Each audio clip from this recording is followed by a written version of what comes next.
সিলসিলাতুল আহাদিসিস সহিহার বর্ণনা হযরত আম্মাজান আয়েশা সিদ্দিকা রাদিয়াল্লাহু তাআলা আনহা থেকে বর্ণিত, তিনি বলেন, লাম্মা উসরিয়া বিন নবী সাল্লাল্লাহু আলাইহি ওয়াসাল্লাম ইলাল মসজিদিল আকসা, এই যে রজব মাস চলে গেল, রজবের মধ্যে আল্লাহর রাসূলকে মেরাজ করিয়েছেন। এই আল্লাহর রাসূল প্রথমে বাইতুল্লাহ থেকে বাইতুল মাকদিস ফিলিস্তিন গেছে।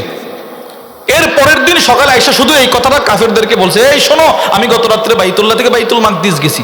আম্মাজান বলে, ফারতাদ্দা নাসুম মিম্মান কানু আমানু বি ওয়া সাদ্দাকু, যেই মানুষগুলো নবীজির প্রতি ঈমান আনছিল এরা পর্যন্ত মুরতাদ হয়ে গেছে। না, এটা বিশ্বাস করতে পারি না। যেখানে আমাদের যাইতে সময় লাগে ঘন্টার পর সপ্তাহের পর সপ্তাহ, মাসের পর মাস, আপনি এক রাতে গেছেন চলে আসছেন। মুহাম্মদ এটা সত্য না, এটা মিথ্যা বলছেন। নাউজুবিল্লাহ বলেন। ওয়াসাউ বিযালিকা ইলা আবি বকরিস সিদ্দিক, সবগুলো কাফের সিদ্দিক আকবরের বাড়িতে গেল। তখনও পর্যন্ত আবু বকর সিদ্দিক শুনে নাই রাসূল যে মেরাজ করে আসছে। ফাহাল্লাকা ইলা সাহিবিকি ইয়াজাম আন্নাহু উসরিয়া বিহিল লাইলা, কাফেররা গিয়ে বলে, আবু বকর তোমার দোস্ত নতুন একটা দাবি উঠিয়েছে। কি? তোমার দোস্ত বললো সে নাকি গত রাত্রে বাইতুল মাকদিস গেছে আবার আসছে, উপরের টার বলে নাই। তুমি কি এটা বিশ্বাস করো? সিদ্দিক আকবর বলে, লা ইন কানা ক্বাল, আমার দোস্ত যদি এটা বলে থাকে তো কম বলছে কম। আমার দোস্ত যদি এই কথাও বলতো, এক রাত্রিতে শুধু বাইতুল্লাহ থেকে বাইতুল মাকদিস নয়, প্রথম আকাশ, দ্বিতীয়, তৃতীয়, চতুর্থ, পঞ্চম, ষষ্ঠ, সপ্তম, আরশ, কুরসি, লৌহ কলম, জান্নাত, জাহান্নাম সব নবীজি এক রাত্রে দেখে চলে আসছে, এমন কথা বললেও আমি ওইটাকেও স্বীকার করতাম, সত্যায়ন করতাম। সুবহানাল্লাহ, ওইটাকে আমি সত্যায়ন করতাম। এই সংবাদটা নবীজির কানে আসছে। আম্মাজান আয়েশা সিদ্দিকা রাদিয়াল্লাহু তাআলা আনহা বলে, নবীজি চোখের পানি ছেড়ে দিয়ে কান্না শুরু করছে। রাসূল বলে, আবু বকর আমি বুঝতে পেরেছি, আদম নবী কি নবী না, ঈসা নবী কি নবী না, সকলকে আমি সত্যায়ন করেছি। আমি নবী যে, আমার পরে তো কোনো নবী নাই।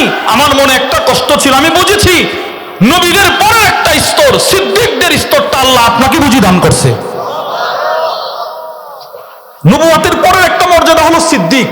সূরাতুন নিসার মধ্যে আল্লাহ বলেন, ওয়া ইউতিল্লাহ ওয়ার রাসূল ফাউলাইকা মাআল্লাযীনা আনআমাল্লাহু আলাইহিম মিনান নাবিয়্যিন ওয়াস সিদ্দিকিন, নবীদের পরের মর্যাদা হলো সিদ্দিকদের মর্যাদা। আচ্ছা বলেন, আজ পর্যন্ত আবু বকর সিদ্দিককে কেউ নবী বলছে? জোরে বলে না, কেউ বলছে? বলেন, আমরা পরের জমানাতে কাউকে নবী বানাইলে উমররে বানাইতেন, যেহেতু সিদ্দিক আকবর নবী না, উমর নবী না, সুতরাং আমাদের এই পৃথিবীতে রাসূলের পরে সিদ্দিক আকবর নবী হতে পারে নাই, উমর হতে পারে নাই, সেখানে কাদিয়ানী কোনোভাবেই নবী হতে পারে না। আমাদের নবীর পরে যে নিজেকে নবী দাবি করবে সে কি? আরে জোরে বলেন, সে কি? তাহলে কাদিয়ানী কি? জোরে বলেন, কাদিয়ানী কি? কাফের, কাফের, কাফের, কাফের। এজন্য আমাদের বাংলাদেশের ইতিহাসে সর্ববৃহৎ খতমে নবুওয়াত সম্মেলন গত নভেম্বরের 15 তারিখ অনুষ্ঠিত হয়েছে। দেশ বিদেশের দেশ বরেণ্য ইসলামিক স্কলাররা এক দুটো একটাই দাবি উঠিয়েছেন, আমাদের দেশে হিন্দু বসবাস করে, বৌদ্ধ বসবাস করে, খ্রিস্টান বসবাস করে, এদের একটা ধর্মীয় পরিচয় আছে, এরা মুসলিম। ঠিক আমার দেশে কোন কাদিয়ানী বসবাস করতে হলে মুসলিম পরিচয় থাকতে পারবে না, অমুসলিম হয়ে থাকতে হবে। নারায়ে তাকবীর। কাদিয়ানীরা কাফের, কাফের, কাদিয়ানীরা কাফের, কাফের, কাদিয়ানীরা কাফের। বলেন, আমার নবীর পরে আর কোন নবী? নবীর পরে নবী নাই। আমার নবীর পরে আর কোন নবী? আরে জোরে বলেন, নবীর পরে কোন নবী নাই? নাই বলেন, নাই। এজন্য আমি সব জায়গায় বলি, আমার দেশের অনেক যুব সমাজ আছে নামাজ পড়ে না, কিন্তু নামাজ না পড়া যে গুনাহ সেইটা বিশ্বাস করে না। অনেক চাকরিজীবী আছে নামাজ পড়ে না, কিন্তু সে বুঝে নামাজ না পড়ার কারণে একটা অপরাধ করছি। ওই যুবক, ওই চাকরিজীবী, ওই সিএনজি চালক, দিন মজুর, কৃষকের সামনেও কেউ যদি আমার নবীর আজমত, আমার নবীর হুরমত নিয়ে চিরিমিনি খেলে, সে কিন্তু ঘরে বসে থাকবে না। এটা আমার কথা না।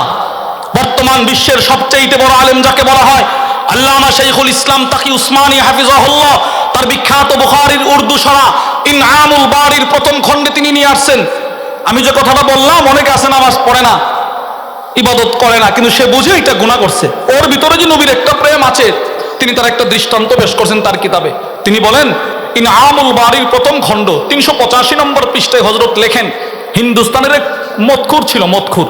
বলেন কি খোর? মদ পান করতো। তো মদখোর কি সমাজে তার কেউ ভালো চোখে দেখে? তো মদ পান করতো। সে আবার কবি ছিল, কবিতা লিখতো, অশ্লীল কবিতা লিখতো। একদিন সে মদ পান করে রাস্তার পাশে বসে মাতলামি করতেছে। তো এক নাস্তিক তার কাছে আসছে, এসে বলে, দোস্ত কি তোর এলাকাতে তো আরেকটা কবি আসছে, তোর চাইতে ভালো কবিতা লেখে, সে কেমন রে তোর দৃষ্টিতে? তোর বেটা ওটা পাগল, আমি ছাড়া যত কবি আছে সবগুলো পাগল। বলেন তার কি হিতাহিত জ্ঞান আছে? সে মদ পান করে এইটুকু বলতেছে। তো ওই নাস্তিক দ্বিতীয় নম্বরে বলে, দোস্ত অমুক ফালসাফা বিজ্ঞানীটা কেমন রে তোর দৃষ্টিতে? আল্লামা তাকি উসমানীর হুবহু কথাটা আপনাদের কি শোনাচ্ছি। তো মদখুর বলে, সেও পাগল। অর্থাৎ এখন তার সামনে যার নাম দিতেছে সে তারই পাগল বলতেছে। এবার নাস্তিক চিন্তা করলো, ও মাতলামির ভারে সকলকে পাগল বলতেছে। প্রথম জন কবি, ওরেও সে পাগল বলল। দ্বিতীয় জন বিজ্ঞানী, তারেও সে পাগল বলল। তৃতীয় নম্বরে যদি মোহাম্মদের নামটা দিতে পারি আর মাতলামির ঠেলায় যদি রসুলকে একটা গালি দিয়ে দে, নাউজুবিল্লাহ বলেন, সেই সকৌশলে তৃতীয় নম্বরে আমাদের নবীর নামটা তার সামনে দিয়ে বলে, দোস্ত ওই কবিও পাগল, ওই বিজ্ঞানীও পাগল, দোস্ত মোহাম্মদ কেমন রে? যেই মাত্র আমার নবীর নাম তার সামনে দিল, সাথে সাথে মদখোর মদের বোতলটা জমিনে নিক্ষেপ করে ওই নাস্তিকের গলাটা টেপ দিয়ে ধরে বলতেছে, বেঈমান তুই আমার জিন্দেগির সর্বশেষ সম্বলটুকু এখন চুরি করতে চাইছিলি, তুই আমার ইমান চুরি করতে চাইছিলি বেটা। এই বেটা আমি মদখোর হতে পারি, কিন্তু আমার নবীর আজমত নিয়ে আমার সামনে কেউ কোনো কথা বললে আমি তাকে হত্যা করতে দ্বিধাবোধ করব না। আমি বলতে চাই, আমরা আমাদের রসুলকে নিজের জীবনের চাইতে বেশি ভালোবাসি, যে আম্মা আব্বার চাইতে বেশি ভালোবাসি।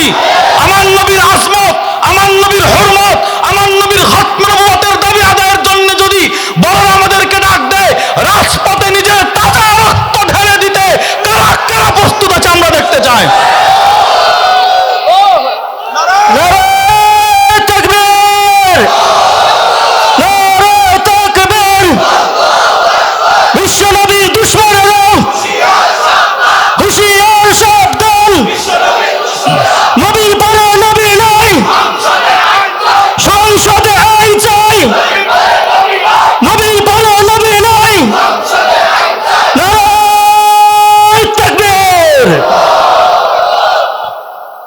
আমরা অতীতে 16 বছর যারা দেশ চালিয়েছে এদেরকে দেখেছি, আমার নবীর এই আজমত রক্ষার জন্য তারা এই আইন করতে পারে নাই। ভবিষ্যতে যারা দেশ চালাবে তাদেরকে আমরা বলে দিতে চাই, প্রধান টার্গেট যেন হয় কাদিয়ানীদেরকে কাফের ঘোষণা করা। নবীর দুশমনের সাথে আমাদের কোনো আপোষ, বলেন কোনো আপোষ নাই, বলেন নাই। তো নবীজি সত্যবাদী ছিলেন, সিদ্দিক আকবর কঠিন মুহূর্তে নবীজির সততার সাক্ষী দিয়েছেন।